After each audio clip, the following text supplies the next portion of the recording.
Bien, sin más, vamos a continuar con esta mesa de expertos que lleva el título Unidad de Vida, Mundo Interior, que va a moderar el excelentísimo señor don Carlos Pérez del Valle, rector magnífico de la Universidad Abad Oliba CEU. Tiene la palabra. Gracias. Muchas gracias por la invitación a presidir esta mesa a la organización del Congreso, al señor obispo de Ávila, a la señora rectora de la universidad, a la presidenta del Consejo de la Universidad. Creo que el motivo de la mesa que me toca presidir es, como todo el Congreso, muy interesantísimo, pero para mí, además, les puedo decir que un cierto reto personal, ¿no? Y también las personas con las que comparto mesa. Yo, si les parece, voy a ir presentándolas una por una, según vayan haciendo uso de la palabra, porque esas presentaciones globales de todo el mundo, a veces uno no retiene quién era la persona anterior, y creo que esto es lo más adecuado. Y en primer lugar, esto no le pasa yo creo que pocas veces le pasa a alguien tener que presentar a su obispo. Tengo que presentar a mi obispo, a don Luis Martínez Sistac, al cardenal Martínez Sistac, que es el arzobispo de Barcelona. Como ustedes se pueden imaginar, afrontar la presentación desde el punto de vista de un currículum sería, desde mi punto de vista, excesivamente frío, y más tratándose de don Luis, ¿no?, con quien durante muchos años me une una relación de amistad y de muchísima confianza. Así que yo quiero destacar de don Luis, del cardenal Martínez Sistac, que no solo es una persona con un currículum que muestra su excelente preparación. Por otro lado, para un jurista, como es mi caso, es también importante presentar a un canonista, a un brillantísimo canonista como es el cardenal Martínez Sistac. Su presencia en la conferencia episcopal, presidiendo distintas comisiones, y su presencia en nuestra diócesis en Barcelona, en muchísimos ámbitos, excede todo lo que le cabría a un rector de universidad presentar. Y por otro lado, el tema en el que él al que él se va a referir, que es el tema de Evangelium Gaudi y Santa Teresa, yo creo que es un tema. Yo le he escuchado varias veces hablar sobre la encíclica, y estoy absolutamente convencido, y no voy a robar más tiempo a los ponentes, de que la intervención no solo va a ser muy interesante, que lo va a ser, sino extraordinariamente sugestiva. Señor cardenal. Muchas gracias. Agradezco muchísimo a los responsables de este congreso que me hayan invitado a participar en esta mesa redonda de expertos sobre la unidad de vida en Santa Teresa de Jesús en relación al mundo interior. Mi tema es, como ha dicho ya el presentador y el moderador, Santa Teresa y la Evangelii Gaudium. Y me centraré sobre todo en el capítulo 5 de esta exhortación apostólica, titulado Evangelizadores con Espíritu. Francisco es muy contundente, el Papa, en este punto, al decirnos que sabe que ninguna motivación será suficiente si no arde en los corazones el fuego del Espíritu. Aludiendo a la famosa sentencia de San Benito, el Papa Francisco nos dice que evangelizadores con espíritu quiere decir evangelizadores que oran y trabajan. Desde el punto de vista de la evangelización no sirven ni las propuestas místicas sin un fuerte compromiso social y misionero, ni los discursos y praxis sociales o pastorales sin una espiritualidad que transforme el corazón. Todavía deseo subrayar la semejanza del estilo de Francisco, del Papa Francisco, sumamente testimonial, y que se expresa con viveza en frases, sentencias y aforismos, y el de Teresa de Jesús, el cual, su estilo es también muy testimonial, vivencial y sumamente concreto, expresivo y resumiendo en sabias sentencias, de sabor popular muchas veces y concreto, como por ejemplo también entre los pucheros anda el Señor. Y vamos ya a las 4 motivaciones para una evangelización misionera que el Papa Francisco nos invita a vivir. Nosotros vamos aquí a confrontar estas motivaciones con el testimonio interior de la mística abulense. Primera, el encuentro personal con el amor de Jesús que nos salva. El Papa Francisco cree que es necesario que la misión se sostenga sobre una base espiritual y concede especial relevancia al espacio interior, aspecto que centra nuestro coloquio en esta tarde. Con una interpelación de sabor teresiano, por su realismo y franqueza, se pregunta y nos pregunta, ¿qué amor es ese que no siente la necesidad de hablar del ser amado, de mostrarlo y de hacerlo conocer? Vean el tono vivencial de esta confesión tan interior del Papa. Qué dulce es estar frente a un crucifijo o de rodillas delante del Santísimo o simplemente ser ante sus ojos. La mejor motivación para decidirse a comunicar el Evangelio es contemplarlo con amor, es detenerse en sus páginas y leerlo con el corazón. Muy sugestiva es esta apelación al corazón profundamente mística que se ha expresado en la necesidad de una teología de rodillas o teología arrodillada, a imitación de los grandes pensadores cristianos de todas las escuelas, desde Tomás de Aquino a Buenaventura.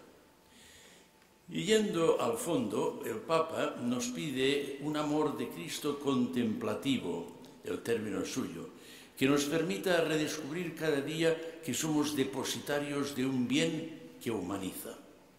Aquí me voy a referir a esta dimensión cristológica de la mística teresiana y sanjuanista. Santa Teresa se adentra en la persona de Cristo que por su naturaleza divina nos alza hasta Dios y por su naturaleza humana ilumina la existencia del hombre. Desde la humanidad de Cristo, Teresa camina su camino hacia Dios, escribe José María Javier. La contemplación en Teresa es un esfuerzo para descubrir la belleza del contenido esencial del Evangelio. El amor y la alabanza a Dios, la fraternidad, la amistad con Jesús y el amor fraterno que no se imponen por un voluntarismo impuesto desde fuera, sino que brotan de una convicción o de una experiencia interior, la experiencia de que esto es lo que necesitamos, aunque no lo reconozcamos. El verdadero misionero, el verdadero evangelizador, nunca deja de ser discípulo. Esto es lo que hizo Teresa durante toda su vida y que en su lecho de muerte dirá: al final muero hija de la Iglesia. La famosa fidelidad de Santa Teresa a la Iglesia Santa, la devoción eclesial teresiana, incluye matices conmovedores, especialmente signos de reflexión y de imitación en esta época nuestra. Segunda motivación, el gusto espiritual de ser pueblo. Papa Francisco es muy latinoamericano, muy popular. Basta leer el documento llamado de Aparecida, del que fue el redactor principal. La misión, nos dice, es una pasión por Jesús y al mismo tiempo una pasión por su pueblo. Se trata de vivir la intensa experiencia de ser pueblo, la experiencia de pertenecer a un pueblo, es Evangelii Gaudium, sin pretender ser superiores a los demás. Cuando vivimos la mística de acercarnos a los demás y de buscar su bien, ampliamos nuestro interior para recibir los más hermosos regalos del Señor. Un misionero entregado experimenta el gusto de ser un manantial que se desborda y refresca a los demás. Esa apertura del corazón es fuente de felicidad porque hay más alegría en dar que en recibir. Confrontemos ese texto de Francisco con este de Teresa. 1000 vidas pusiera yo para remedio de un alma de las que muchas que veía perder. El espíritu del Carmelo teresiano es profundamente misionero y a la vez eclesial y popular. La vida contemplativa de Teresa de Jesús es ante todo fruto de la gracia, pero en ella es el resultado de una lucha interior, de una batalla interior trabajada e incluso dolorosa. En su alma tan vivaz y en su psicología tan seductora, el mundo y sus posibilidades se los planteó en plena adolescencia. Pero la muerte de su madre y más tarde de su padre, la asistencia al internado de las monjas agustinas de Santa María de Gracia y la enfermedad y los coloquios con su tío Pedro Sánchez de Cepeda, en el dilema o monja o casada, inclinaron la balanza hacia la consagración total a Dios. Teresa era amiga de llegar a las últimas consecuencias. En esta batalla estuve 3 meses. Son sus palabras. Su vocación, además, no es elitismo, sino solidaridad espiritual profunda con el pueblo. Teresa es en Ávila, y más allá de Ávila, un acontecimiento popular. Viene a pesar suyo. Teresa objetiva los fenómenos sobrenaturales mediante imágenes y palabras propias de la religiosidad popular, característica de su tiempo. Percibimos en torno a su persona y a los lances que vive, y que le cuestan no pocas angustias por las discrepancias con sus confesores y con sus consejeros, el perfume de los sucesos populares. De ahí la fascinación de su estilo, fruto de una gran capacidad de introspección, con un castellano juvenil, es decir, casi en estado de formación, menos hecho y más de raíz popular que, por ejemplo, el de Juan de la Cruz, que es más clásico y perfeccionado. Ella será una persona para los demás, a imagen de Cristo, el hombre para los demás.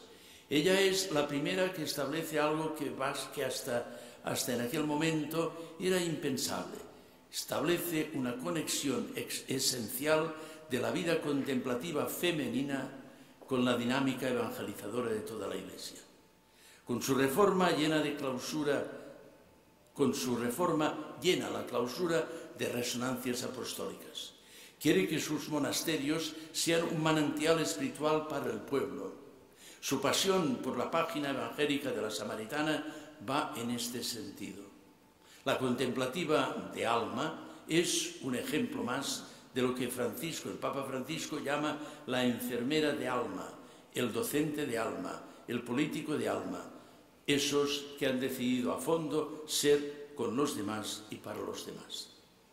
Teresa quería una campana, o una pequeña campana, para que sonara para las de dentro y para las personas de fuera.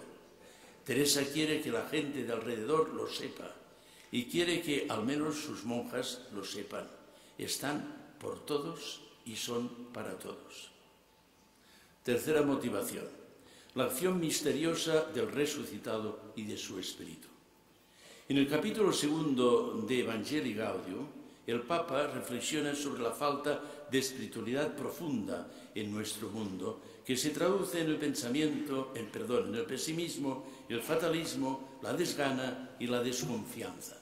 Frente a esto, el Papa opone la fuerza de la resurrección de Cristo y cada evangelizador es un instrumento de ese dinamismo.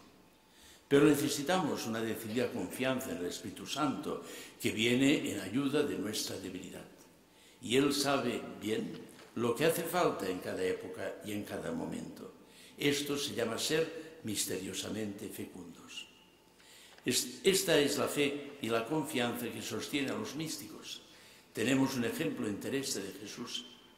Hablar de la interioridad de Santa Teresa obliga a referirse a los fenómenos místicos que fueron su gloria y, en cierta medida, su cruz. Ella los vivió como lo que son a la luz de la fe, gracias sobrenaturales de Dios a su alma. Pero mujer de gran sentido común, nos dejó este párrafo que vale un imperio. En lo que está la suma perfección, claro está que no es en regalos interiores, ni en grandes arrobamientos, ni visiones, ni en espíritu de profecía, sino en estar nuestra voluntad tan conforme con la de Dios, que ninguna cosa entendamos que quiere que no la queramos con toda nuestra voluntad y tan alegremente tomemos lo sabroso como lo amargo entendiendo que lo quiere su majestad. Estamos en el momento de la madurez humana de Santa Teresa, en el momento de su segunda conversión a Cristo. Sorprendentemente, a partir de este momento, su vida se hace más humana, más activa, más influyente en la sociedad. No es una mística socialmente recogida, sino muy activa. Teresa ama los letrados, sus confesores y consejeros dominicos de Salamanca, pero está abierta al humanismo de los profesores franciscanos de la Universidad de Alcalá. Así avanza en la vivencia de la teología mística, con la ayuda también de los jesuitas, sobre todo del padre Francisco de Borja y del franciscano Pedro de Alcántara o del dominico padre Báñez, tan decisivos para ella.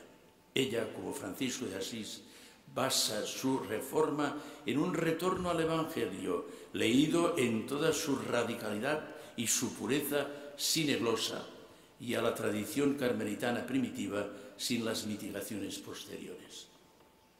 Cuarta motivación: la fuerza misionera de la intercesión. El último punto del capítulo 5 de Evangelii Gaudium que comento se refiere a la oración, a la intercesión, así lo llama el Papa Francisco. La fe en la acción interior del Espíritu se expresa en nosotros en intercesión. Así descubrimos que interceder, nos dice el Papa, no nos aparta de la verdadera contemplación, porque la contemplación que deja fuera a los demás es un engaño. Defendamos la plegaria no solo de alabanza a Dios, sino también la plegaria de petición. Los grandes hombres y mujeres de Dios fueron grandes intercesores, nos dice también el Papa. Teresa de Jesús, ahora felizmente doctora de la Iglesia, entra en este círculo reducido de grandes maestros como doctora de la virtud de la humildad y doctora de la oración.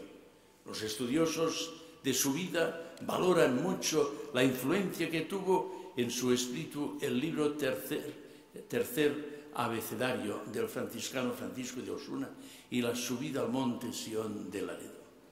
El abecedario es una guía que era justo lo que Teresa necesitaba para orientarse en el laberinto de sus impulsos íntimos.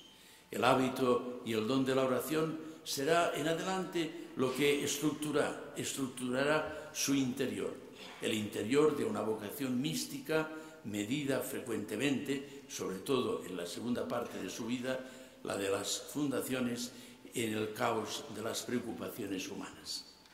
Teresa nos dará su personal definición de la oración como tratar de amistad, estando muchas veces tratando a solas con quien sabemos nos ama. Porque el núcleo esencial de la oración no está en pensar mucho, sino en amar mucho. Teresa llamará a esta vivencia fundamental haber comenzado a tener oración. Amor a Dios y oración en Teresa es lo mismo. La oración y las enfermedades marcan toda su vida, su interior y su exterior. A Santa Teresa los acontecimientos de su vida se le reflejan en la oración como en un espejo.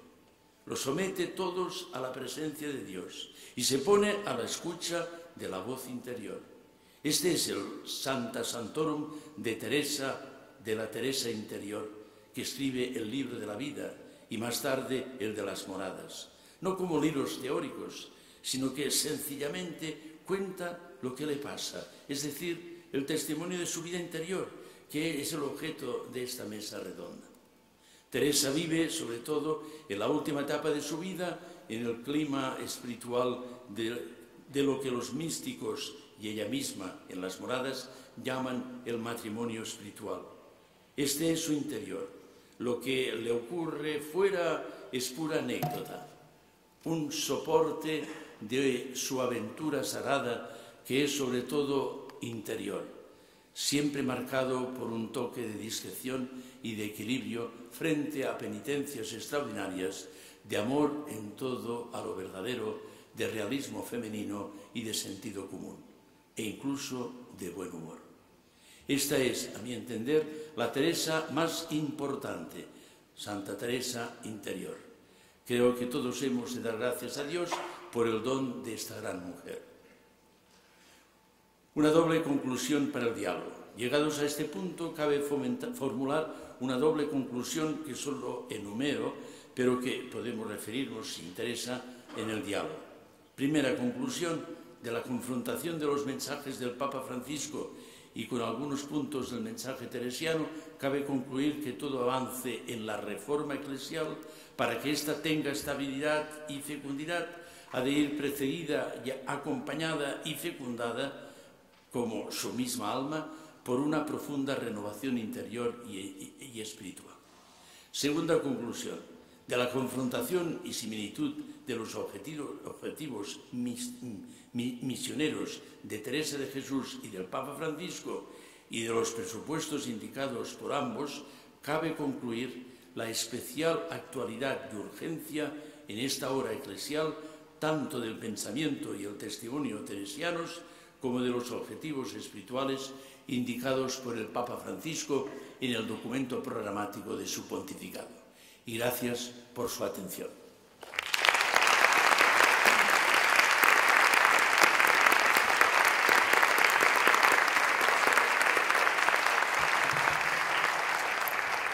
Muchas gracias, señor cardenal. Ahora intervendrá María Isabel Alvira Domínguez. María Isabel Alvira es doctora en filosofía por la Universidad de París-Sorbonne, es diplomada en filosofía por el Institut de Philosophie Comparée de París, una institución a la cual yo tengo un afecto especial, miembro del Consejo de Administración de Evangile Société y autora de un libro, Vision de l'homme según Thérèse d'Ávila, en filosofía del egoísmo, Visión del hombre según Teresa de Ávila, una filosofía del heroísmo, y donde va a tratar el tema fijado era unidad de vida, Marta y María, la séptima morada, en el planteamiento de una filósofa. Muchas gracias. Excelentísimo señor rector, excelentísimo y eminentísimo cardenal de Barcelona, excelentísimas e ilustrísimas autoridades, compañeros de mesa, señoras, señores. En la historia de la espiritualidad, como es sabido, Marta y María se convirtieron pronto en las figuras emblemáticas de la vida activa y de la vida contemplativa, como dos posibilidades fundamentales, pero presentadas como antagónicas de la existencia humana. Esta interpretación se vio enriquecida progresivamente con múltiples matices. María es el símbolo de la contemplación, Marta, por su parte, representa la vida activa. No sería justo omitir, sin embargo, que diversos autores espirituales, ya desde San Agustín, buscaron de algún modo la armonía entre la vida activa y contemplativa. Pero aún así, desde la antigüedad griega hasta los albores del Renacimiento, no parece haberse puesto en duda seriamente la primacía de la contemplación tanto en la filosofía como en la espiritualidad, llegando a regir esencialmente las relaciones entre clérigos y laicos, con repercusiones incluso en la vida de los monasterios entre los monjes del coro y los hermanos legos.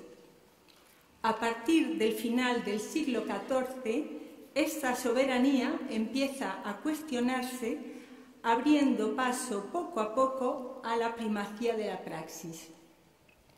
Detrás de la relación entre Marta y María se esconde un problema metafísico, antropológico, espiritual y teológico, siempre actual, sobre la identidad, la finalidad y la unidad del hombre. ¿Qué relación hay entre el ser y el obrar del hombre? ¿Es posible ser activo y contemplativo a la vez? Santa Teresa nos ofrece, a través de su vida y de sus escritos, una respuesta a estos interrogantes. La diversidad de comentarios sobre el famoso texto lucano de la que es heredera se refleja en sus evocaciones a Marta y María presentes en todas sus obras. Sin embargo, se hallan enriquecidas por su experiencia personal y suponen una aportación importante para la teología espiritual. Descubrimos cómo su progreso interior, gracias en particular a la acción extraordinaria de Dios en su alma, le lleva a superar este famoso dualismo, tal como lo describe especialmente en la 7ª morada de su castillo interior. Para comprender la solución a la que llega Santa Teresa sobre la relación entre ambas hermanas en la cima de su vida espiritual, nos es indispensable recordar el concepto de contemplación y de vida activa que a sus ojos encarnan. Marta y María tienen en común su amor profundo por el Señor y el deseo de entablar el diálogo con Él. Sabiendo que el diálogo con Dios puede revestir formas muy diferentes, Santa Teresa hace una distinción entre oración mental y contemplación y otra entre contemplación y santidad. Marta y María ilustran perfectamente su pensamiento al respecto. Nuestra autora afirma que santa era Santa Marta, aunque no dicen era contemplativa. Según esta idea claramente expresada en Camino de Perfección, Marta y María corresponden a dos géneros de vida que cada persona debe aceptar y que están presentes no solo en el mundo, sino también en los conventos, monjas activas y monjas contemplativas. Marta representa a las que practican la oración vocal y mental, no habiendo recibido el don de la contemplación, mientras María simboliza a las que lo han obtenido. ¿Qué diferencia esencial existe entre la oración de Marta y la de María hasta el punto de configurar dos géneros de vida? Santa Teresa reserva el término de contemplación a la acción extraordinaria de Dios en el alma, que percibe claramente como un dominio que se va extendiendo sobre sus facultades, haciéndolas progresivamente incapaces de tomar en el acto de la contemplación la iniciativa de su propio ejercicio. María parece incapaz en esta situación de ser Marta. Por su parte, en cuanto figura de la vida activa, Marta es sinónimo del esfuerzo personal del hombre en la oración mental, que implica un movimiento de la inteligencia y de la voluntad, en contraposición con el reposo del alma propio de la contemplación. Marta parece incapaz de ser María, pero no por ello ha de renunciar a la santidad. Nuestra autora distingue por consiguiente la santidad y la contemplación. ¿Cuál es, según ella, la esencia de la santidad y cuál la de la contemplación? En numerosos textos, Santa Teresa expone claramente que la esencia de la santidad consiste en la unión con Dios, a la que se llega por la identificación de la propia voluntad con la voluntad de Dios y que se manifiesta a través de la humildad y de las demás virtudes, entre las que brilla en primer lugar la caridad, el amor a Dios y al prójimo. Ahí se encuentra igualmente tanto la esencia de la oración como la de la perfecta contemplación. Los textos son múltiples. Todo esto nos lleva a pensar que Santa Teresa, aunque no la llame explícitamente así, abre una puerta a la existencia de una contemplación que podríamos llamar ordinaria para distinguirla de la que ella llama perfecta y que podríamos calificar más bien de extraordinaria. En efecto, si la esencia de la contemplación es la unión con Dios, como ella lo dice repetidamente, imposible sin el diálogo de la oración, Santa Teresa percibe a través de su experiencia que podemos llegar a ella gracias a un don ordinario o a un don extraordinario. Marta representaría la primera y María la segunda. En efecto, la acción del hombre en la contemplación, tanto ordinaria como extraordinaria, se sitúa a nivel de las disposiciones. En los dos casos es Dios quien concede el don de la contemplación, que es una visión amorosa. Ahora bien, si el amor es siempre una donación, especialmente lo es el amor de Dios. La diferencia esencial entre la contemplación ordinaria y la extraordinaria es una cuestión de grado o de intensidad. En este sentido, no existe una contemplación adquirida. El don es requerido siempre. No hay mística cristiana sin ascética, ni ascética cristiana sin el don de Dios. Hablando con propiedad, no nos parece que Marta y María representen dos fases sucesivas de la vida espiritual. En la séptima morada, Santa Teresa describe su experiencia del matrimonio espiritual, es decir, de la unión más profunda a la que el hombre puede aspirar en esta vida, en la que el alma, o más bien, dice Santa Teresa, el espíritu del alma, queda hecho una cosa con Dios.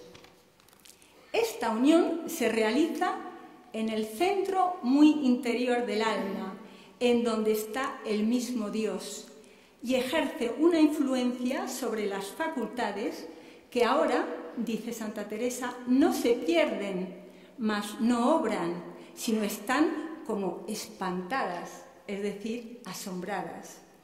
Hasta entonces existía un desnivel entre el estado de elevación de la voluntad y el de la inteligencia y la memoria. Ahora, en la cumbre de la vida espiritual, todas las potencias están unidas con Dios y el alma se encuentra en una gran paz y profunda quietud, anticipo de la gloria eterna. Santa Teresa percibe claramente la distinción entre las facultades y el alma, en cuyo centro está la morada de Dios.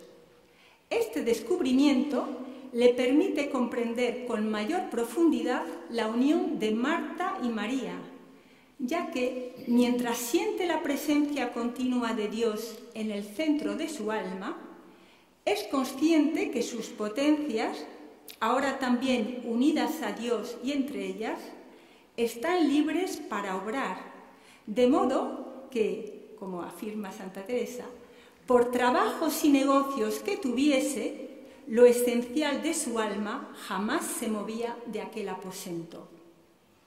En la modalidad de oración de quietud descrita en diversos textos, había experimentado la posibilidad de ser casi a la vez Marta y María, al sentir que mientras la voluntad se encontraba totalmente unida a Dios, la inteligencia y la memoria estaban libres para los negocios y el servicio de los demás. Pero era un estado transitorio. Ahora, en el matrimonio espiritual, todas las facultades están perfectamente unidas entre ellas y con Dios, de modo que Marta y María pueden por fin caminar siempre juntas y no únicamente en algunos momentos. Santa Teresa se da cuenta de que la acción no solo no le aparta de la unión permanente con Dios, sino que se convierte en la prueba definitiva de la autenticidad de su vida contemplativa. Para esto es la oración, hijas mías. De esto sirve el matrimonio espiritual, de que nazcan siempre obras. Ellas son la respuesta del hombre al amor de Dios, ya que en esta unión tan íntima, afirma, el alma solo piensa en qué o por dónde mostrar el amor que le tiene. Santa Teresa, en esta unión esponsal en la que su vida es ya la de Cristo, alcanza con él una plena unidad de su ser, superando la oposición entre la vida activa y contemplativa. Creedme que Marta y María han de andar juntas para hospedar al Señor y tenerle siempre consigo, y no le hacer mal hospedaje no le dando de comer. ¿Cómo se lo diera María, sentada siempre a sus pies, si su hermana no le ayudara? Su manjar es que de todas las maneras que pudiéramos, lleguemos almas para que se salven y siempre le alaben. Esta es la razón clave de las obras, corredimir con Cristo. Si el hombre está llamado a identificarse con Cristo, debe obrar como Jesucristo, quien, como nos recuerda el Evangelio de San Juan, igual que su Padre trabaja siempre, él también trabaja. El hombre no está llamado a ser Marta ni María, sino a encontrarse a sí mismo en Jesucristo. Y como afirma San Juan de la Cruz, no hay que maravillar que el alma pueda una cosa tan alta, porque dado que Dios la haga merced que llegue a ser deiforme y unida en la Santísima Trinidad, en que ella se hace Dios por participación, qué cosa tan increíble es que obre ella su obra de entendimiento, noticia y amor en la Trinidad juntamente con ella. En el cenit de su vida espiritual, Santa Teresa descubre no solo la posibilidad, sino la necesidad de la unión entre la oración y las obras, entre lo humano y lo divino, lo material y lo espiritual, la influencia recíproca entre las operaciones inmanentes y las acciones trascendentes. Santa Teresa no desarrolla de manera explícita la posibilidad de la contemplación en medio del mundo y de las actividades seculares. Sin embargo, lo sugiere cuando ve que la presencia de Dios se puede encontrar tanto en mitad de la cocina como en medio de la corte. Muchas gracias.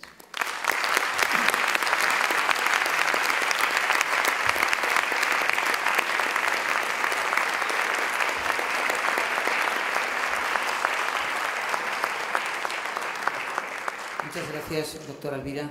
Le corresponde ahora la palabra a Antonio Mas Arrondo.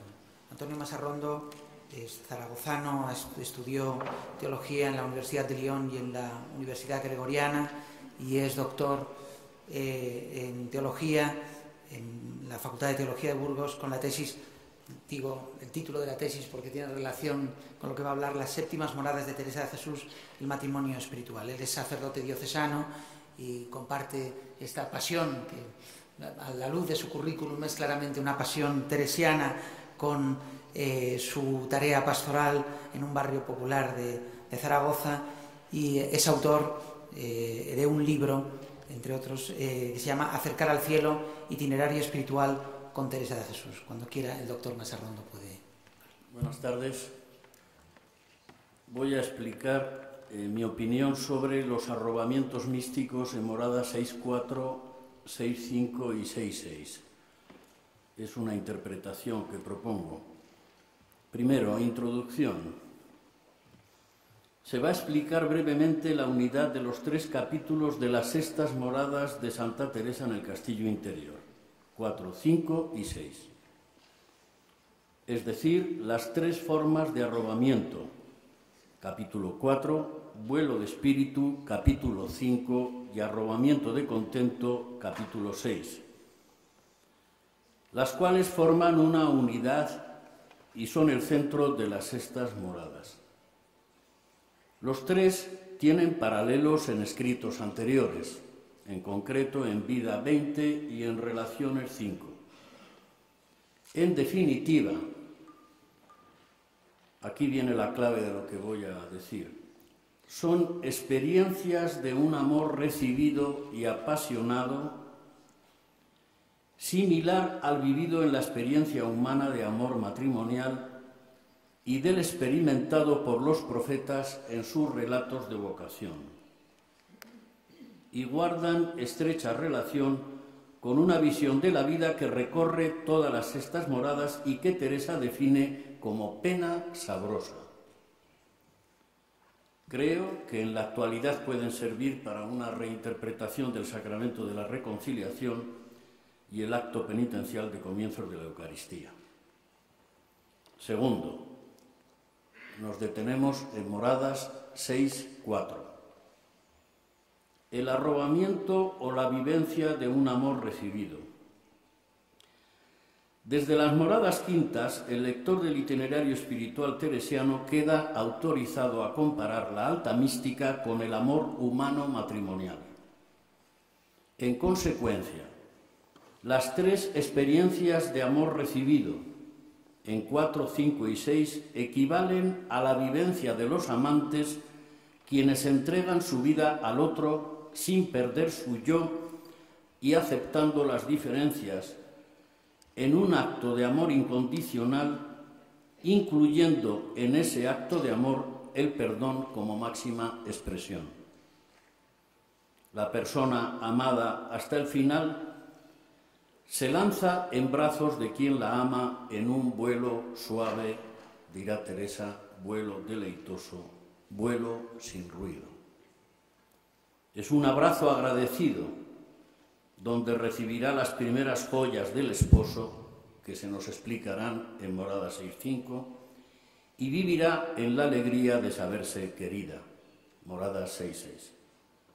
Si volcamos lo humano en la relación humano-divina, nos encontramos que el arrobamiento, también llamado por ella éxtasis o rapto, son una misma cosa. Sobre la base antropológica del deseo de amar, nacido de la firme decisión de la voluntad de seguir el camino de Cristo, Moradas terceras, que perdurará hasta la parusía y quedará mitigado en las séptimas con la dulce compañía de lo humano y lo divino de Cristo en continuanza, la persona topa con la debilidad o falta de fuerzas a consecuencia del pecado original. Recibirá fuerza o ánimo, dirá ella, para juntarse con el amado y firmar el desposorio espiritual. Es decir, me puedo comprometer de por vida con alguien cuando me quieren incondicionalmente. Leamos a Teresa. Una manera hay que, estando el alma, aunque no sea en oración, tocada con alguna palabra que se acordó u oye de Dios, parece que su majestad desde lo interior del alma hace crecer la centella que dijimos ya, movido de piedad de haberla visto padecer tanto tiempo por su deseo, que abrasada toda ella como un ave fénix, queda renovada y piadosamente se puede creer perdonadas sus culpas. El amor incondicional, llevado hasta las últimas consecuencias de perdón, renueva el ser, lo reconstruye, queda absorta, sorprendida, emocionada, arrobada. Las potencias y sentidos muertos, lo que no le impide ser consciente de lo sucedido.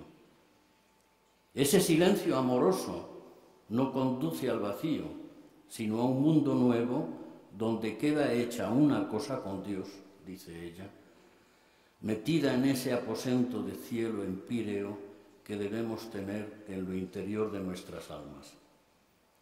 Allí la va mostrando alguna partecita del reino que ha ganado. Morada 6, 4, 9. La esposa ha encontrado al amor de su alma que buscaba por barrios y plazas. Cantar de los Cantares 3:2. Quiere nuestro Señor, añadirá, que todos entiendan que aquel alma es ya suya, que no ha de tocar nadie en ella, que Él la amparará de todo el mundo y aun de todo el infierno. En el libro de la vida, los arrobamientos o experiencias de amor derramado se mezclan y no está tan clara la división en tres partes como lo estará en Moradas. No obstante, en el arrobamiento de vida 33:14 volvemos a encontrar la misma idea junto a elementos propios de lo que más tarde llamará el vuelo de espíritu. Es Sucede en Santo Tomás, aquí en Ávila, por primera vez. Dióseme a entender que estaba limpia de mis pecados. Muy parecido le sucede a Isaías, primero, en el momento de su vocación, tenía 20 años. Tras una teofanía grandiosa, dice Isaías primero, y voló hacia mí uno de los serafines con un ascua en la mano que había retirado del altar con unas tenazas. La aplicó a mi boca y me dijo, mira, esto ha tocado tus labios, ha desaparecido tu culpa, está perdonado tu pecado. Entonces escuché la voz del Señor que decía, ¿a quién mandaré? ¿Quién irá de nuestra parte? Y contesté, aquí estoy, mándame. El profeta recibe la vocación a la acción en nombre de Yahvé cuando el amor infinito le quiere y perdona. Cuando he disipado como niebla tus rebeliones y pecados, porque el Señor ha redimido a Jacob, nos dirá el segundo Isaías en el capítulo 44, 12, porque te aprecio, eres valioso, yo te llamo por tu nombre, yo te quiero, ya eres mío. Isaías 43.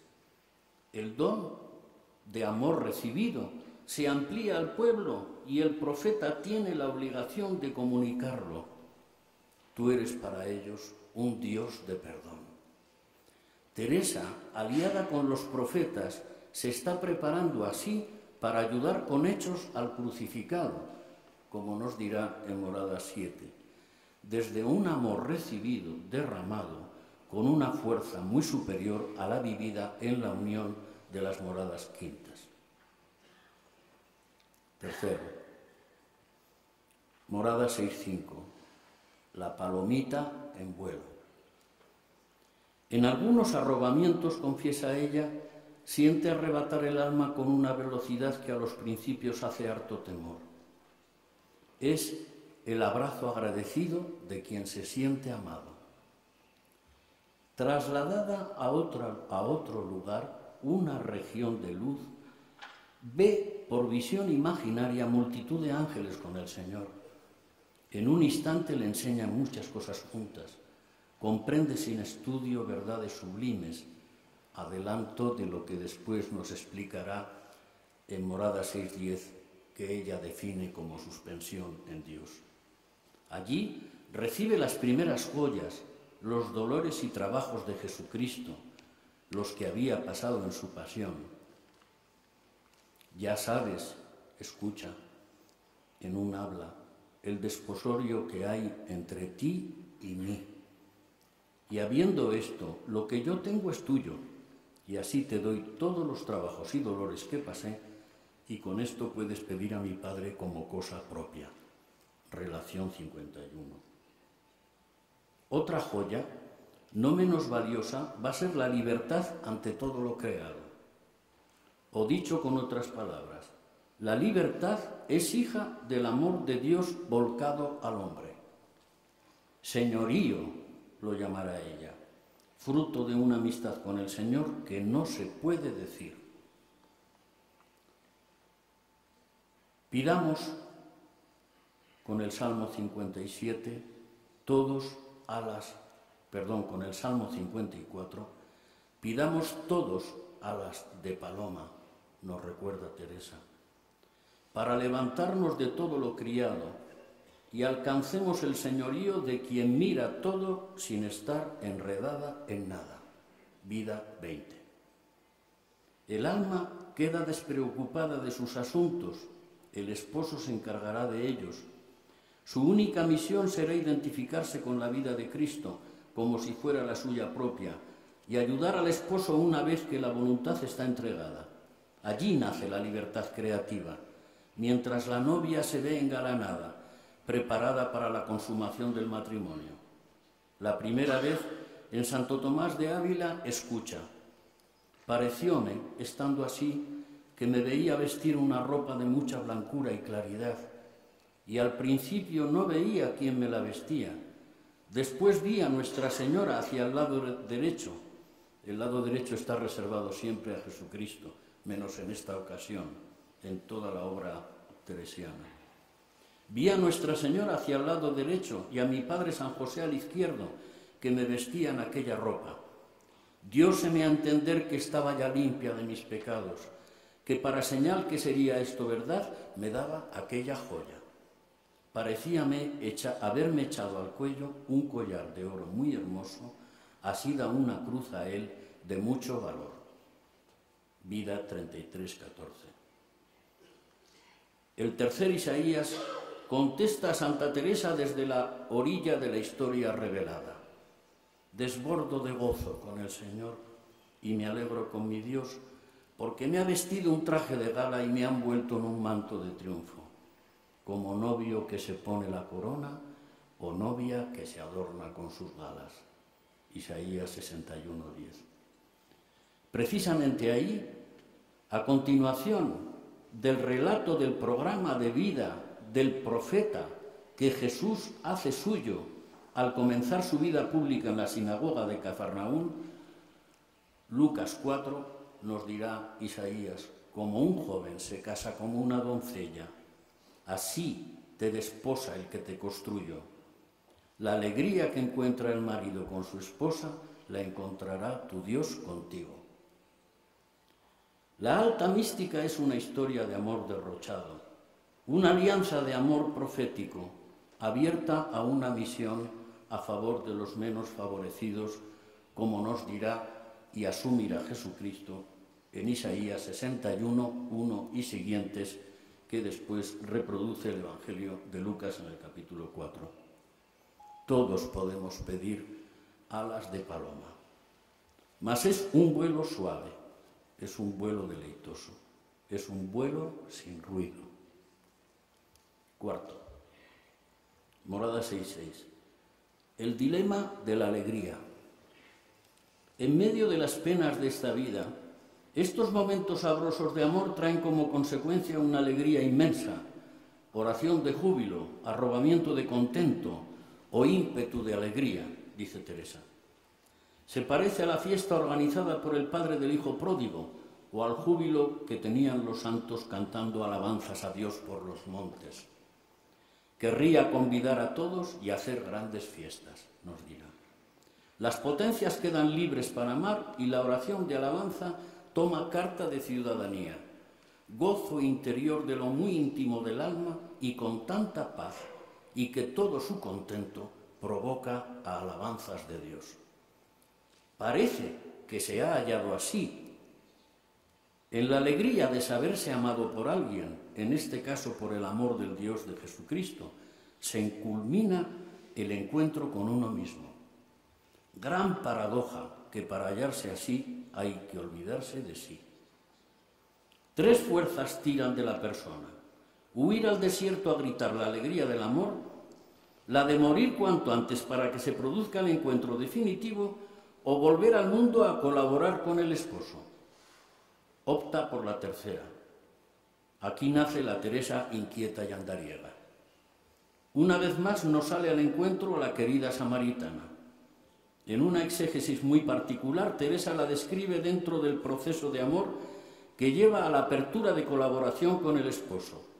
Iba esta santa mujer con aquella borrachez divina, dando gritos por las calles. Lo que me espanta a mí es ver cómo la creyeron a una mujer, y no debía ser de mucha suerte, pues iba a por agua. El apostolado no nace de planes sesudos o intelectuales, sino de la alegría de saberse amado, porque entonces solo miran servir y contentar al Señor. De la oración de júbilo nace el amor creativo, que no mira su contento, sino el imitar la vida trabajosa de Cristo. Al mismo tiempo adquiere una mayor conciencia de su pecado pasado y al mismo tiempo se ve en la senda de la felicidad. Quinto y último. Aplicaciones para el sacramento de la reconciliación. He omitido a propósito una postilla escrita por Teresa de Jesús al margen derecho del manuscrito del Castillo Interior, a requerimiento de un censor asustado, que le hace añadir: hase de entender con la disposición y medios que esta alma habrá tenido, como la Iglesia lo enseña. Preciosa advertencia del censor que nos sirve en este momento para apuntar a una nueva visión de la disposición y medios que la Iglesia nos enseña. Me refiero al sacramento de la reconciliación y al acto penitencial del comienzo de la Eucaristía. No se trata de cambiar nada, ni del dogma, por supuesto, ni de la tradición de la Iglesia. Se trata de llevar al primer plano lo que quizás está quedando en la penumbra. Con un ejemplo se puede explicar con brevedad.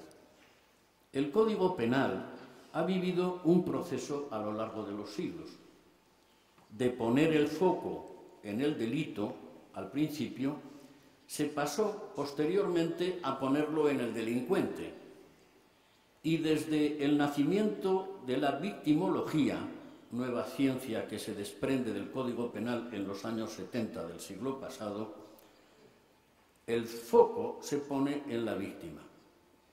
Poner en el centro a la víctima no disminuye la gravedad del delito ni su ejecución a manos del delincuente. Sencillamente abre una nueva vía, una nueva insistencia, una nueva perspectiva. Volvamos a la mística. Sabemos que Santa Teresa se confesaba con mucha frecuencia y no es raro encontrarla haciendo una confesión general. En mi opinión, la antiguamente llamada confesión es un microarrobamiento que nos permite, con la ayuda del Señor, ir haciendo progresivamente la experiencia de sabernos amados y lanzados a nuevas oportunidades desde la fiesta del amor. El paso en la nomenclatura de la confesión del pecado a la reconciliación sacramental en la teología moderna no es algo baladí. Nos indica un cambio sustancial.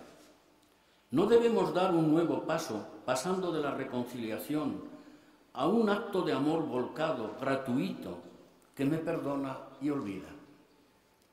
¿No se abriría así una puerta a que quienes Dios quiera puedan vivir arrobamientos místicos con más facilidad? ¿No estaría en consonancia con el jubileo de la misericordia propuesto por el Papa Francisco? Muchas gracias.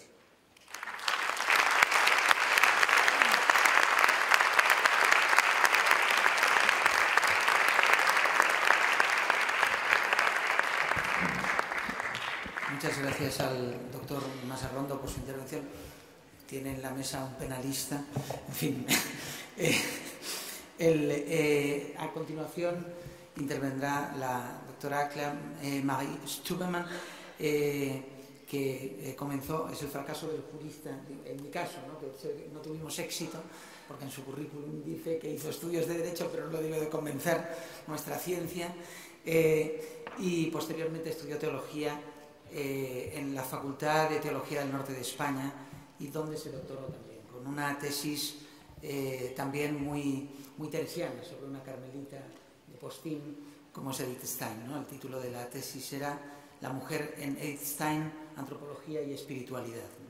Es profesora invitada en la Facultad de Teología de Burgos, el Centro Internacional Teresiano San Juanista de Ávila y la Universidad de San Damaso de Madrid. Marie Stubemann. Primero quiero dar las gracias a Santa Teresa, que nos ha puesto en danza a tantas personas para poder compartir aquí. Gracias también a los organizadores del Congreso por haberme invitado a aportar esa pequeña aportación. Y saludos a los señores cardenales, obispos, autoridades, compañeros, a todos ustedes sobre todo.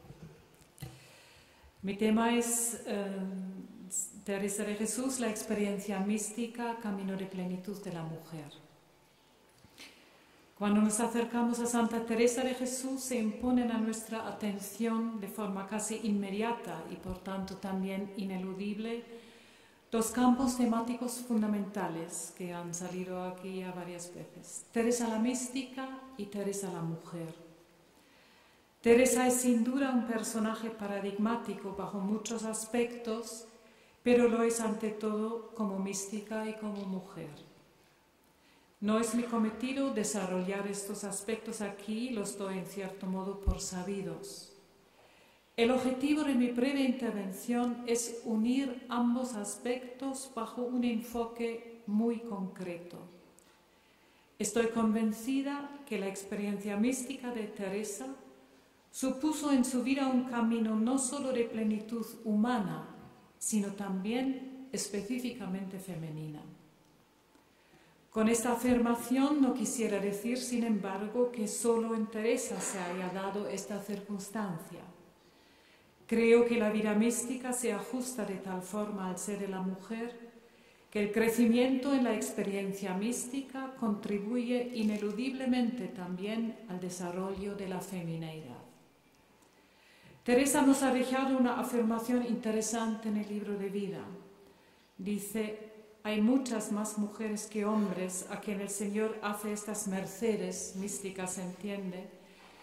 Y esto oí al santo Fray Pedro de Alcántara, y también lo he visto yo, que decía aprovechaban mucho más en este camino que hombres, y daba de ello excelentes razones que no hay para qué decir aquí, todas en favor de las mujeres. Final de cita. La trayectoria de Teresa nos confirma que no hablamos simplemente de una interacción entre ambos aspectos, sino de una exigencia antropológica intrínseca. Dicho con otras palabras, el pleno despliegue del ser de mujer, según el designio de Dios, requiere la experiencia mística o, como solemos decir hoy en día, de una profunda vida interior. El ejemplo de Teresa, salvaguardando que cada llamada de Dios al hombre es única e irrepetible, constituye en este sentido una profunda interpelación, incluso crítica, acerca de cómo queremos y debemos vivir nuestra femineidad.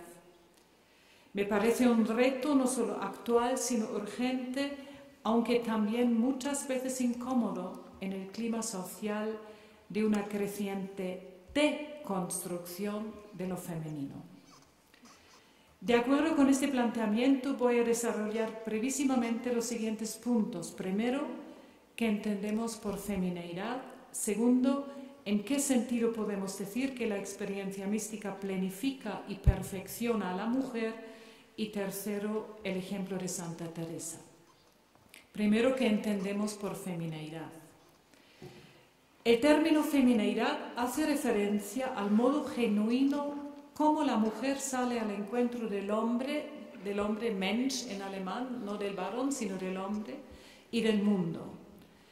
Se trata de un conjunto de valores y actitudes, todos ellos dirigidos directamente a lo humano. Este modo específico está en último término determinado por la vocación de la mujer a la maternidad, vocación inscrita en su naturaleza. Maternidad entendida como impronta espiritual antes que capacidad biológica. En cuanto tal, se trata de un elemento constitutivo del ser femenino y no de un simple atributo. Me refiero, pues, a un núcleo unitario, inalterable y permanente del ser de la mujer, diferente al del varón, que configura su vida anímica, corpórea y espiritual, es decir, a la persona en su totalidad, y que no está sometido a cambios socioculturales. La mujer no se hace, sino que es. De ahí que la especificidad femenina remite claramente a la condición sexuada de varón y mujer dentro de la común humanidad.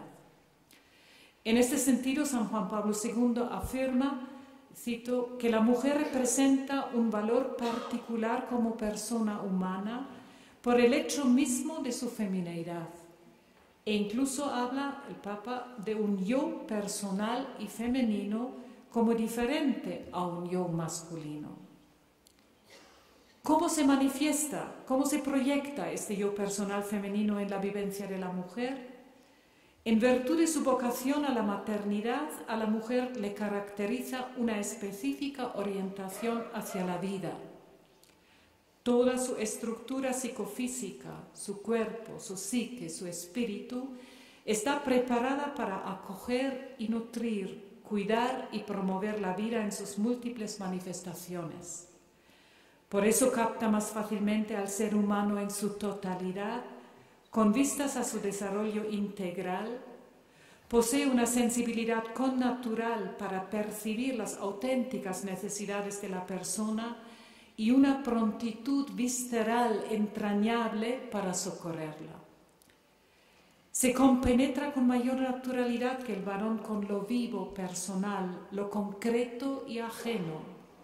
Esto hace que el centro de gravedad no esté en ella, sino en el otro.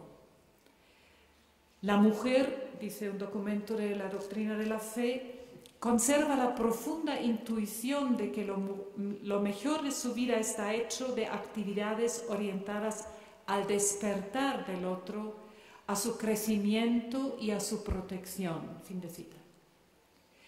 El hecho de que la mujer esté preparada a todos los niveles a recibir y gestar en sí un ser viviente, confiere a todo su ser y hacer un sello maternal inconfundible.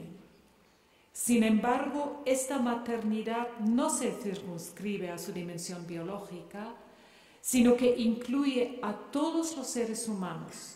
Es una maternidad espiritual y, en cuanto tal, el modo propio como la mujer ejerce su señorío sobre el mundo al servicio del ser humano.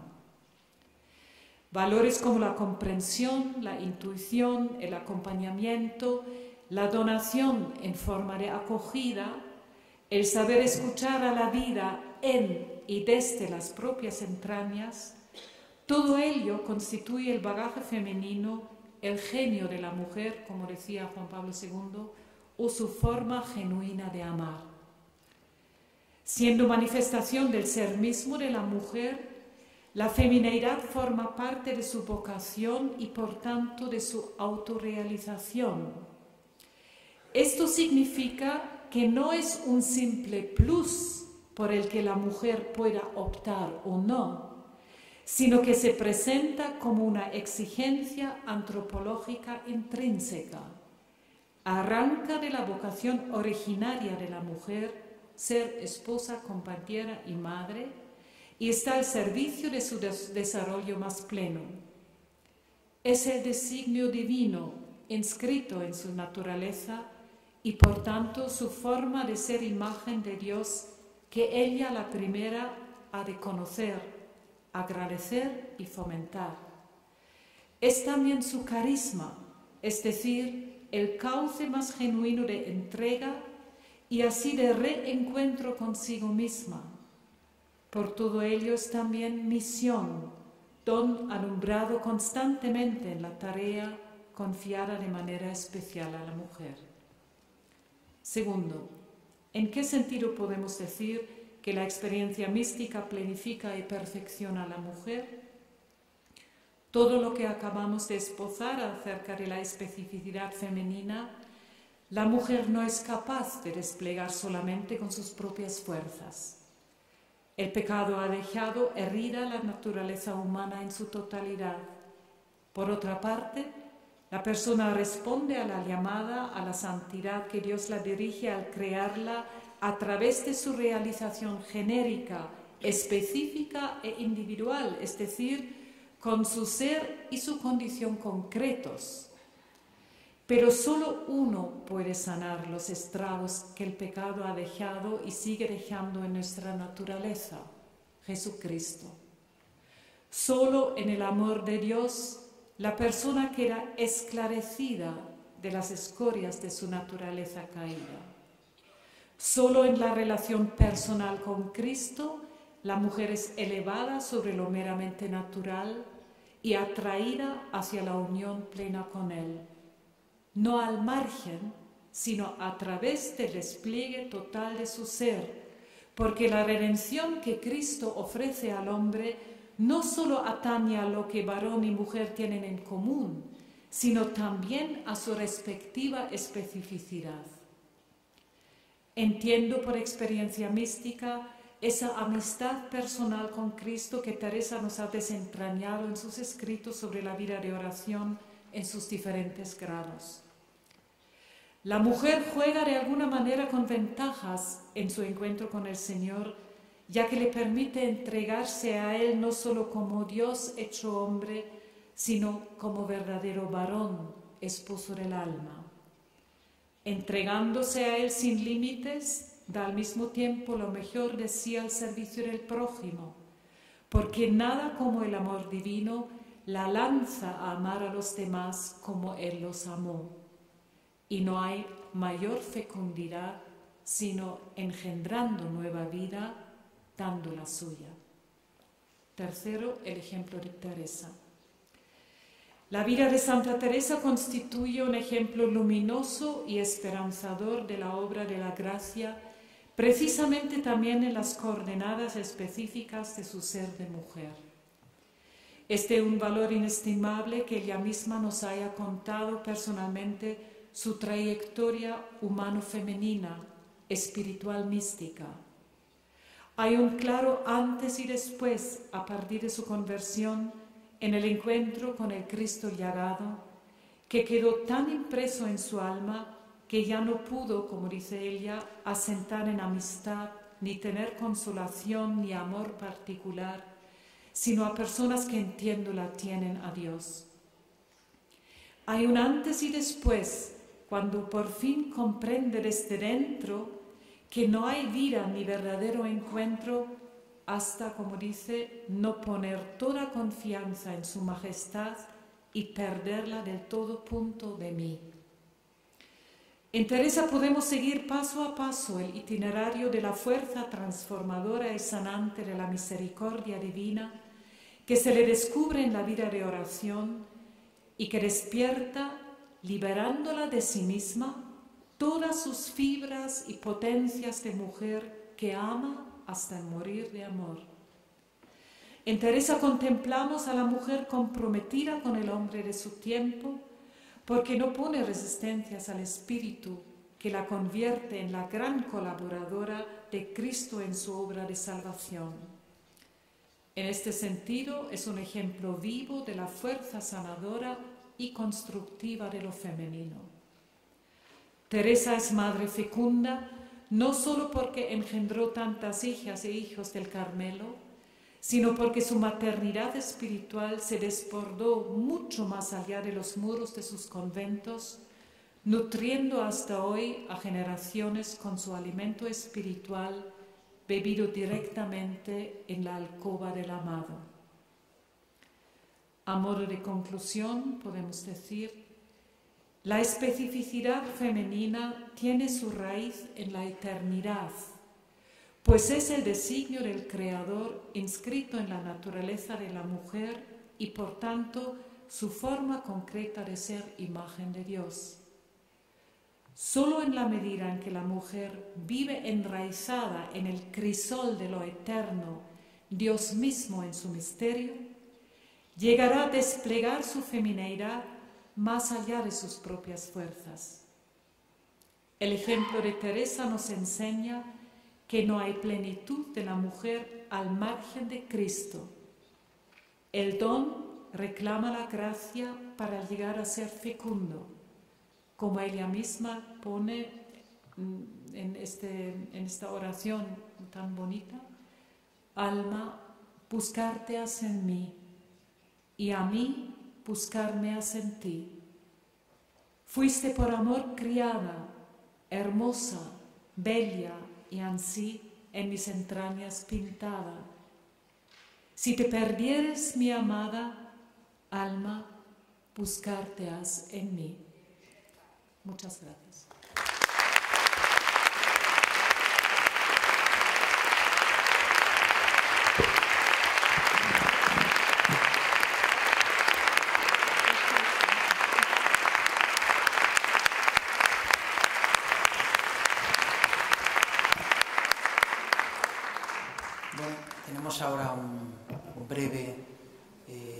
periodo, un breve tiempo para el debate y por lo tanto para el planteamiento de cuestiones a cualquiera de las personas que han intervenido en esta mesa de expertos.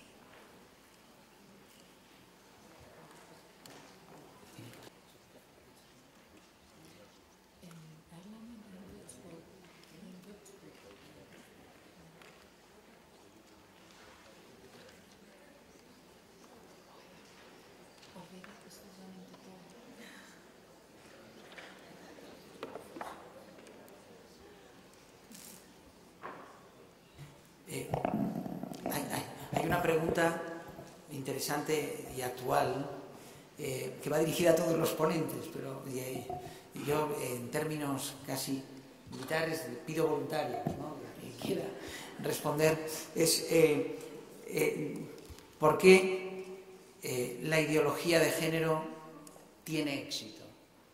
Y si lo podemos poner, a mí me parece interesante porque se ha planteado mucho el tema de la feminidad y es una figura femenina interesante, ¿no? ¿Claro? Por ejemplo. ¿Qué tiene éxito? Pero yo vengo de un sitio donde la ideología de género es australiana. Bueno, tal vez yo no lo formularía como éxito o no éxito, ¿no? Sino... Inunda la conciencia, las inunda. Claro. Eso es éxito. Igual que esto sería éxito si nos inundara a nosotros. Pero nosotros ya estamos inundados por eso. Me interesa ver eso. Ya, bueno, yo creo que es un tema muy discutido, ¿no? Yo creo que habrá incluso teólogas feministas que no estarían de acuerdo con este enfoque, ¿no? Pero yo reconozco, a mí me ha influido mucho también Edith Stein en esto. Hoy oímos también una comunicación que daba un poco, intentaba decir que Edith Stein cogía el concepto de feminidad de Teresa. Yo creo que no es exacto del todo, pero el concepto de feminidad tal como lo elabora Edith Stein, yo creo que tiene pleno cumplimiento en Santa Teresa, ¿no? Por eso me fijé en esto. Yo creo que desde el punto de vista, porque subrayé en el texto, lo puse en cursiva, la mujer según el designio de Dios, ahí está el Keith, ¿no? Porque si prescindimos de esto, podemos decir cualquier cosa, ¿no? Pero yo creo que hace falta en nuestra familia cristiana, no solo católica, yo creo que tenemos una gran necesidad. Por eso también cuando digo la mujer, la primera, tiene necesidad de conocer su propia identidad a la luz de la fe, conocerla, fomentarla. También antes la ponente que tuvo la conferencia sobre la mujer, la señora Campbell, ¿cómo se llama? Sí. Cuando hablaba también respecto al cuerpo, ¿no? Ella lo enfocó un poco de otra manera, pero yo creo que toda esta temática entra también en esto, ¿no? Entonces, ¿por qué tiene éxito? Tal vez tiene éxito también porque las mujeres y también los varones, porque yo creo que no es una cosa exclusiva de la mujer, sino siempre entre ambos, tenemos necesidad de redescubrir y de vivir y de, entre comillas, gritar también al mundo en qué consiste nuestra dignidad y quiénes somos, ¿no? Porque ya basta que... Por eso cuando yo digo y pongo entre interrogantes si no es también una crítica positiva de Teresa, porque yo creo que, y es un reto incómodo, porque vivimos en gran parte en un clima creciente de deconstrucción de lo femenino, ¿no? Y yo creo que todos somos conscientes de esto, ¿no? Hay una pregunta que va dirigida a la doctora Stuhlman y yo creo que tiene que ver, como hay con hilación, le parece, dice, al entender el concepto de feminidad como maternidad biológica o espiritual, ¿no se naturaliza lo social? No, lo que yo quería decir, claro, es que yo también luego, después de haber entregado el tema, ya el año pasado, luego me di cuenta, claro, el tema es más para una ponencia que para una mesa redonda, ¿no? Cuando hablo, lo que yo quisiera dejar claro es, según el designio de Dios, toda mujer, simplemente, entre comillas, por el hecho de haber sido creada mujer, es esposa y madre. Toda mujer tiene que descubrir y reconocer esto en sí. Otra cosa es luego la opción de vida que hago yo, si opto por el matrimonio, por la maternidad, o por ejemplo por la vida consagrada. También la mujer consagrada tiene que ser madre, ¿no? Y tiene que ser esposa, ¿no? De esto se trata. Entonces, y lo que he dicho antes, esto en Edith Stein lo he trabajado, ella incluso añade, no he querido para no alargarme más, incluso añade, toda mujer es esposa, virgen, madre. También la casada tiene que ser virgen, y a mí me gusta mucho el concepto de virginidad, porque ella dice, bueno, lo digo con mis palabras, pero virginidad sería la apertura total frente a la voluntad de Dios, sin interferencias de mi propio yo, para realmente poder leer en el corazón de Dios mismo cuál es la llamada que Él me dirige. Y esa pureza de corazón, virginitas, ¿no? Pureza de corazón tiene que tener también el varón, pero ella habla también toda mujer por el hecho de haber sido creado, y claro, en cristiano tiene que vivir esta transparencia. Por eso María es virgen, porque es como el cristal, que me puedo dar contra el cristal porque no la veo. Veo a Jesús, veo a la Trinidad, y porque realmente no ha puesto ninguna interferencia frente a la voluntad de Dios, ¿no? No sé si he contestado a lo que... El doctor...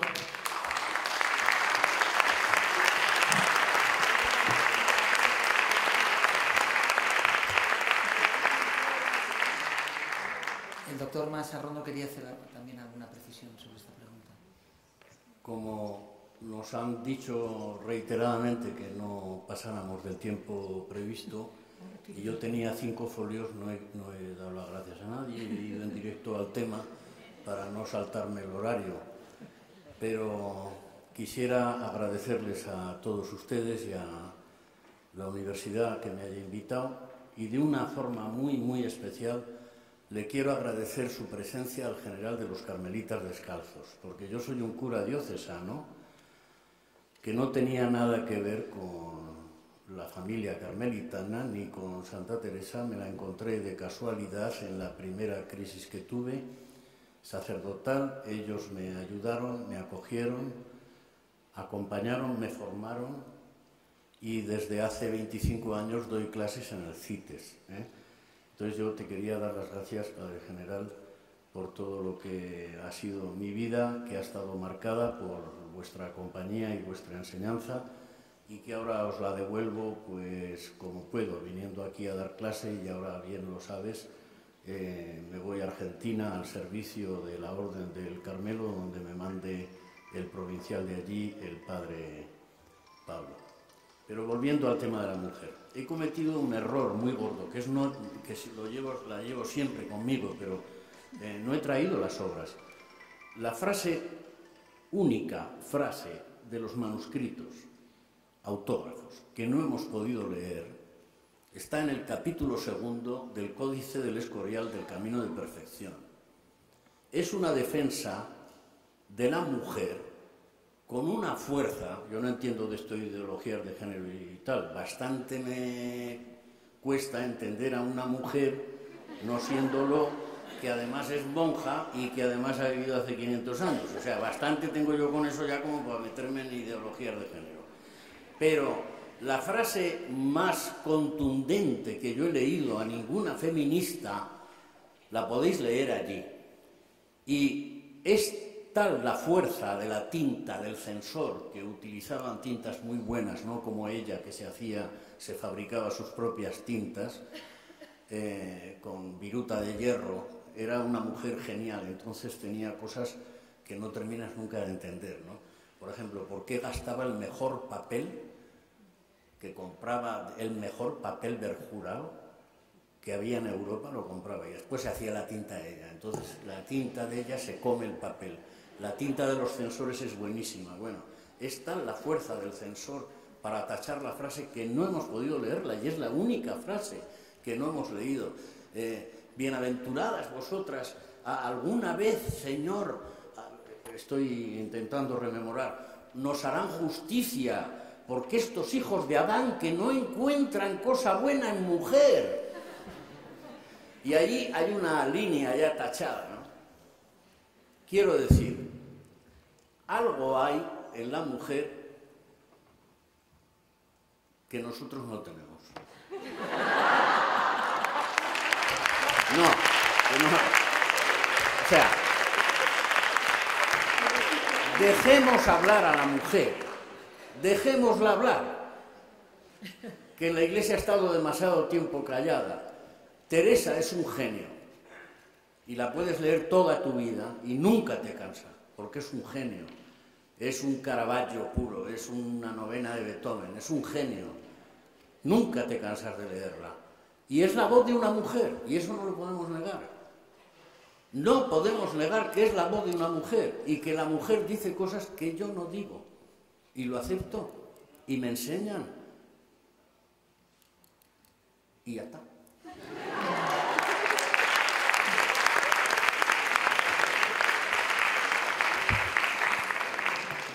Una pregunta para el cardenal Martín de Xistar. Cuesta entender a veces la relación entre contemplación, vida contemplativa y fecundidad apostólica. Parecería que a corto plazo sería más valiosa la acción directa. ¿Cómo justificar la primacía de la renovación interior para la renovación eclesial? Sí, que podríamos hablar muchísimo, pero me parece que todos podemos entender que si no hay esta conversión, todo empieza en el corazón y en la respuesta a Dios nuestro Señor, para evitar que todo lo que hagamos sea un teatro, obedezca a otras motivaciones. Y si realmente queremos actuar en el reino de Dios y queremos hacer la voluntad de Dios, tenemos que convertir en primer lugar el corazón. Y después, pues nuestra actuación será, hemos de escuchar la palabra de Dios, nos hemos de dejar convertir y después podemos realizar muchas cosas en el reino de Dios. De alguna manera, el texto bíblico, que Jesús escogió a 12 apóstoles para que estuvieran con Él y después para enviarlos a predicar el Evangelio y quitar los demonios, para que estuvieran con Él. Es decir, para que hubiera una conversión, una sintonía, para que su interior, bueno, y es constante en el Evangelio, es que no necesitamos ya previamente Santa Teresa, el Evangelio, el sermón de la montaña, la interioridad, la pureza de intención, lo interior más que lo exterior como fruto y coherencia de lo interior. Tanto, además es curioso de que el Papa, no sé si lo he dicho en mi escrito, pero que el Papa Francisco usa un término que no estábamos muy acostumbrados y que viene de Aparecida, que fue uno de los rectores del CAP, el jefe de los rectores del país, el responsable, y es la conversión. Sí usamos conversión personal, pero no usamos normalmente conversión pastoral. Y lo usa él también en su exhortación apostólica, y es unir las dos cosas, conversión personal y conversión pastoral. Parece que esto es una cosa absolutamente necesaria y es una de las motivaciones que yo he puesto en mi exposición y no sé si lo he desarrollado suficientemente. También es verdad que he reducido el texto y además de reducido, lo he vuelto a reducir más y no sé si me he alargado. Estas cosas en 10 minutos es muy difícil de decir alguna cosa, ¿no? Muy bien. Yo respetaré el horario previsto, lo pasamos en pocos minutos y si les parece cerraré la mesa de expertos, aunque quedaba alguna pregunta. Sí, no sin antes agradecer a la organización del Congreso la celebración de esta jornada, agradecer a los ponentes de esta mesa de expertos que, aunque han soportado mis llamadas de atención previas, fueron previas al tiempo, lo han respetado y se han explicado muy bien en ese tiempo, pese a lo que decía ahora el cardenal. señor cardenal, pero se han explicado perfectamente. Creo que ahora nos queda, bueno, creo que estamos convocados a las 10:30 para el videomapping La Andariega de Dios a las 10:30. Mientras tanto, como estos días, repisamos las pisadas de Santa Teresa. Muchas gracias y hasta luego.